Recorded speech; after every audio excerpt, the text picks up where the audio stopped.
You ever wake up at 6 in the morning, still half in a dream, pour your coffee, step outside barefoot, and realize somebody paved over $80,000 of your property while you were sleeping? Yeah, that happened. And by the time I was done, 58 cars in my neighborhood might as well have vanished into thin air. Let me back up a sec. My name's Marcus Ellison. I've owned my place in Ridgewood Estates for 11 years now, long enough to know the sound of the wind through the pines, long enough to know which neighbor's dog barks at squirrels and which one barks at ghosts. When I bought the property, it came with something most folks didn't pay much attention to, a quarter-mile private road. Not shared, not HOA owned. Mine. Fully deeded. Recorded with the county clerk, stamped, filed, official as it gets. Now the HOA, they had an easement. Just passage. Wheels on gravel, that's it. The CC and RS were clear. They could drive on it. They could not touch it. No altering, no improving, no community enhancements. Ownership stayed with me. And that road wasn't just dirt. I had it custom built, layered stone base, drainage channels, hand-selected gravel mix. Cost me a little over 80 grand. It was the kind of road that crunched just right under your tires. Solid. Quiet. Mine. So that Tuesday morning, I step out, mug in hand, expecting that familiar crunch, and instead my foot hits smooth black asphalt. I remember just standing there, staring. Steam from my coffee drifting up like the only thing in the world still behaving normally. 3 inches of fresh commercial asphalt stretched the full quarter-mile. Still warm. Still smelling like tar. No call. No knock. No vote. No notice taped to my door. Nothing. They'd hired a paving crew over a holiday weekend and knocked it out in 14 hours. Security footage later showed trucks rolling in at 2 a.m., like they were staging a quiet military operation. By sunrise, my $80,000 road was buried. You know what I mean when I say there's a moment where your brain refuses to accept what your eyes are seeing. That was me. Then the second wave hit, calm. Cold, deliberate calm. I didn't yell. Didn't stomp. I went inside, grabbed my phone, and started documenting. 47 photos. Close-ups, wide shots, timestamps. I pulled my deed from the file cabinet. Survey maps. Contractor invoices. I knew exactly what this was, not a neighborly disagreement. Not miscommunication. This was trespass. Destruction of private property. Tortious interference. And whoever signed off on it had no idea what kind of legal hornet's nest they'd just kicked. I walked straight over to Diane Kessler's house, HOA board president. Pearl earrings, clipboard energy, the whole package. She opened the door with that tight smile. "Diane," I said, "why is there asphalt on my road?" She didn't even blink. Told me the board voted to improve it for community benefit. Said zoning allowed it. It didn't. I asked for meeting minutes. She refused. I asked how they funded a $31,000 paving project. Refused again. That's when I knew this wasn't just arrogance, it was misconduct. That night I pulled every county record tied to my property. Easement filing. Original deed. Survey plats. It was airtight. I held full fee simple ownership. The easement allowed passage only. Zero language about modification. They had absolutely no legal standing to touch that road. Within 24 hours I was sitting in the office of Rachel Whitmore, real estate attorney, sharp as broken glass. She flipped through my documentation, nodding slowly. "This isn't just trespass," she said. "This is intentional property interference. Economic harm. Breach of fiduciary duty."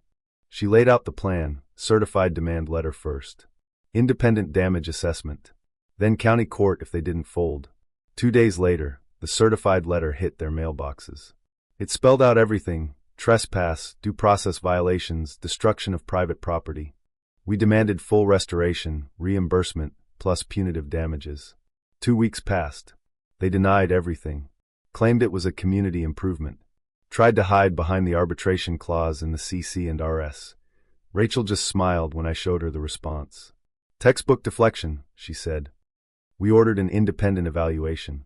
The assessor walked the road, drilled sample cores through the asphalt, and came back with a number that made even me whistle, $92,000 to restore it properly. And then the twist hit. One of the board members, quiet guy named Harold, barely spoke at meetings, slipped Rachel a copy of their financial ledger. Off the record. Turns out they'd spent $31,000 of homeowner dues without a recorded vote.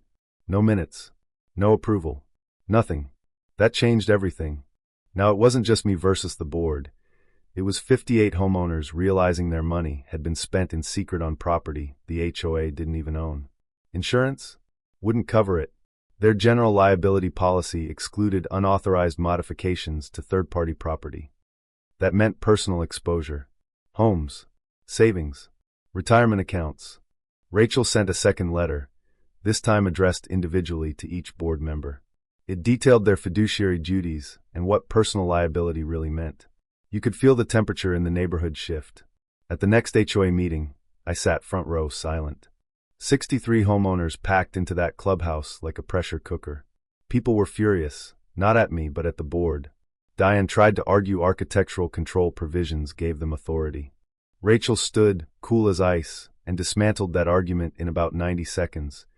Those provisions applied to homeowner modifications, not to board actions on private property. That's when I made the cars disappear. Since the HOA violated the easement terms by altering the road without consent, Rachel filed for injunctive relief, temporary suspension of the easement. The judge granted it. I installed reinforced steel gates at both ends of my road. Overnight, 58 vehicles had no direct access. The alternate route added 22 minutes to every commute. School drop-offs, work runs, grocery trips, all rerouted. You've never seen a neighborhood understand property law so quickly. Residents demanded audits, emergency meetings. 3 homeowners hired their own attorneys. Diane panicked, tried to threaten foreclosure over accumulated fines. That lasted about 12 hours. Rachel filed a foreclosure defense motion so airtight it practically glowed. Every fine was fabricated. No due process. No legitimate violations. Then came the declaratory judgment filing, 300 pages. Photos, receipts, certified mail trails. We added punitive damages. Total claim north of $340,000. The case moved fast. In county court, Judge Patricia Hammond reviewed everything, deed, easement, audit records. When the HOA's attorney tried to push arbitration, she shut it down cold. An arbitration clause cannot override recorded property rights, she said. Clear. Final. She reviewed the financial audit. $31,000 spent without a vote. No meeting minutes. No documentation. Then she issued her ruling. I held complete, uncontested ownership of the road. The easement allowed passage only. Any modification without written consent constituted trespass and tortious interference. She awarded $92,000 in restoration costs and $175,000 in punitive damages. Total judgment, over $267,000. You could have heard a pen drop. Facing personal financial exposure, the board scrambled for settlement. Rachel negotiated hard, full restoration, all legal fees covered, removal of every bogus fine, permanent injunction against future claims. Final settlement? $312,000. Asphalt was professionally removed. My original custom stone road restored, layer by careful layer. The crunch came back. That sound I'd missed? It felt like justice under my tires. The gates stayed, but now compliant residents got access codes. Order returned. Within 30 days, Diane and 3 board members resigned. New bylaws drafted, mandatory votes, transparent audits, strict limits on board authority. And here's the thing, people ask me if I enjoyed it. If I liked watching them sweat. Honestly, it wasn't about revenge. It was about boundaries. When someone crosses a line, literally pours asphalt over it, you don't respond with rage. You respond with documentation, with patience, with law. You fight clean. So let me ask you something. If you walked outside tomorrow and found your property altered without permission, what would you do? Would you let it slide for the sake of keeping peace? Or would you stand your ground, even if it meant locking 58 cars behind a steel gate? Drop your thoughts below. I want to know where you draw the line between community and control. And if you've ever battled HOA overreach, share your story. Because the only thing more powerful than a board abusing authority is a homeowner who knows exactly what his deed says.